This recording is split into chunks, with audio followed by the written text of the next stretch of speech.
ఒక డాక్టర్ని వేధించి అతను ఆత్మహత్య చేసుకునేలా చేశారు. ఈ వైసీపీ ప్రభుత్వం ఎవరిని బతకనిచ్చే పరిస్థితి లేదు. ఎవరినైనా కూర్చొని వేధించి వెంటాడి హింసించే పరిస్థితి.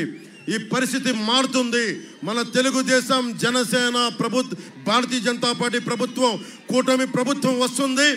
ప్రతి వైసీపీ గూండాని మోకాళ్ళ మీద నడిపించే పరిస్థితి తీసుకొస్తాం.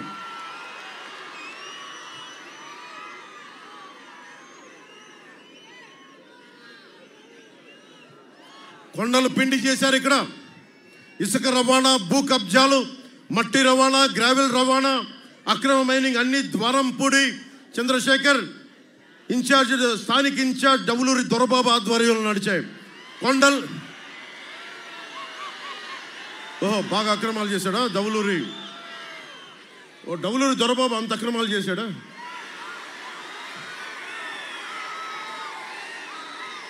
డవులూరి దొరబాబు అంటే ఎవరైనా ఆనందంగా చప్పట్లు కొడుతున్నారు కదా, దోపిడీ చేశారని మీరు చెప్తా ఉన్నారు.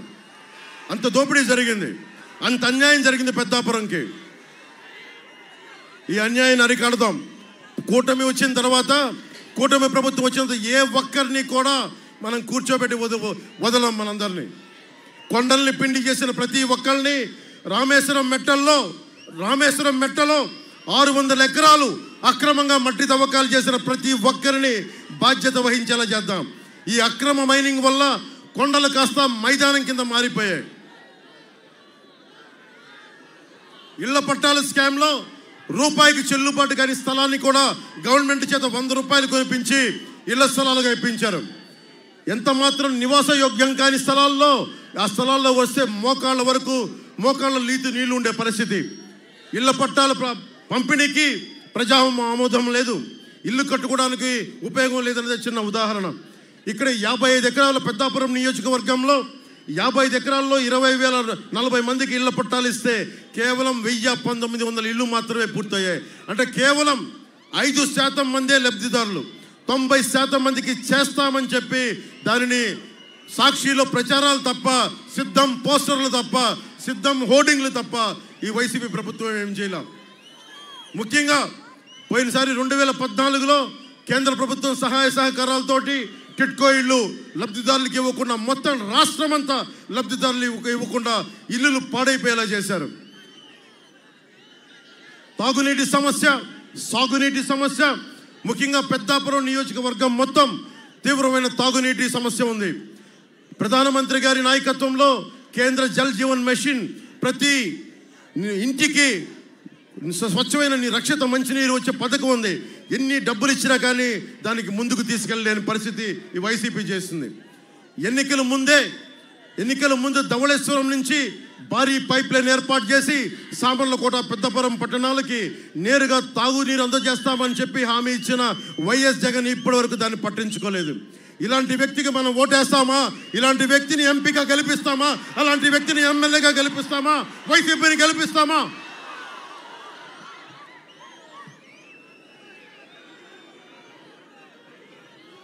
సామర్లకోట అనగానే మనకి చెరుకు పంట గుర్తొస్తాయి.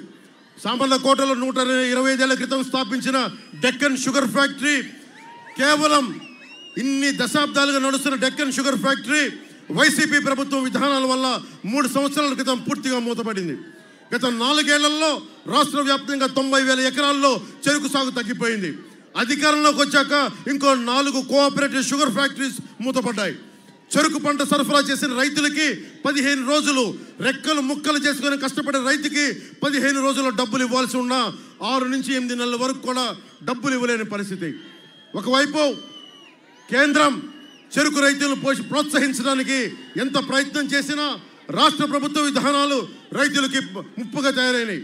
ఈ మధ్య కేంద్రం చెరుకు మద్దతు ధర టన్నుకి 100 రూపాయలు పెంచినా కానీ ఈ రాష్ట్ర ప్రభుత్వం వారికి అండగా ఉండలేకపోయింది.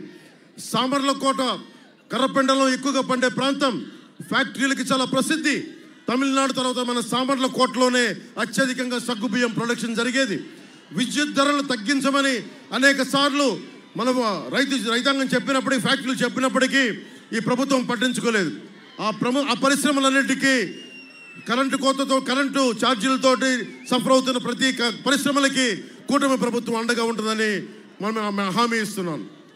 పెద్దాపురం పరిశ్రమల కాలుష్యం వల్ల మంచి హాస్పిటల్ అవసరం. రిస్క్ దాపి కమ్యూనిటీ హెల్త్ సెంటర్, మనకి పెద్దాపురంలో కమ్యూనిటీ హెల్త్ సెంటర్ 100 పడకల ఆసుపత్రిగా చేస్తాం అన్నట్టు మీకు హామీ ఇస్తున్నాను. ఈ విధంగా ఈ రోజున కట్టమూరు, కాండ్రకోట, జే తిమ్మాపురం, తూర్పు పాకాల ప్రజలకి ఎంతో ఉపయోగంగా ఉండే వంతెన 2020లో కూలిపోతే ఈ రోజు దాకా దాన్ని వైసీపీ ప్రభుత్వం పట్టించుకోలేదు. మన కూటమి ప్రభుత్వం రాగానే చినరాజప్ప గారి ఆధ్వర్యంలో దాన్ని పూర్తి చేసే బాధ్యత తీసుకుంటాం. అలాగే నిన్న పిఠాపురంలో నేను పోటీ చేస్తున్న పిఠాపురంలో మాట ఇచ్చాను.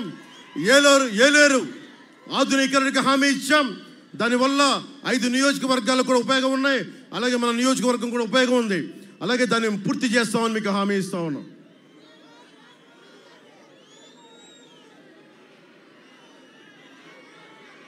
పామాయిల్ రైతులకి, ముఖ్యంగా రైతాంగానికి మేము అండగా ఉంటాం. పామాయిల్ రైతులకి, దుంప రైతులకి గిట్టుబాటు ధరలకి ఇబ్బందులు పడుతూ ఉన్నారు, మీకు అండగా ఉంటాం. అలాగే నీటి తీరువ సంఘాలని ఈ వైసీపీ ప్రభుత్వం నిన్న కంప్లీట్గా పక్కన పెట్టిందని నిన్న రాజోల్లో వివరించాను. దాన్ని పునరుద్ధరణ చేస్తాం.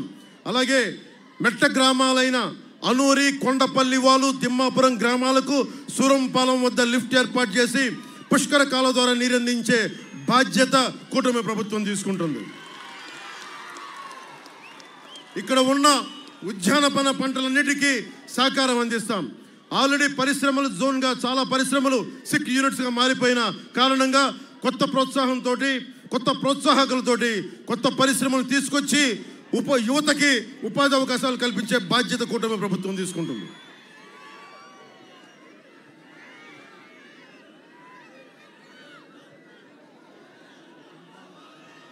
ముఖ్యంగా పెద్దాపురం నియోజకవర్గానికి సంబంధించి దాదాపు 2 నియోజకవర్గాలు ఇబ్బంది ఉన్నాయి.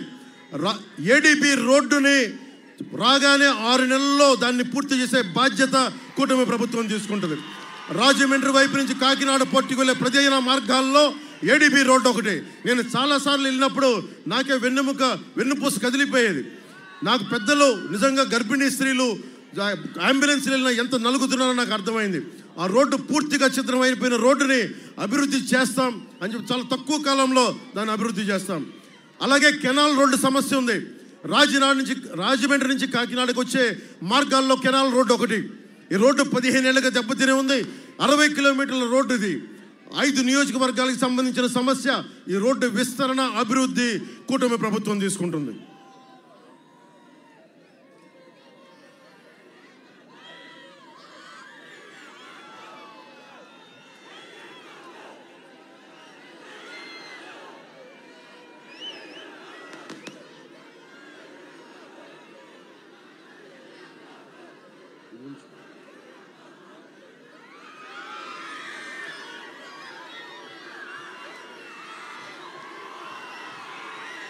వైసీపీ ప్రభుత్వం, వైసీపీ నాయకులు ఒకటే అడుగుతూ ఉన్నారు, వారి పథకాలను మేము నమ్మలేము, వాళ్ళు ఇవ్వరు అంటారు.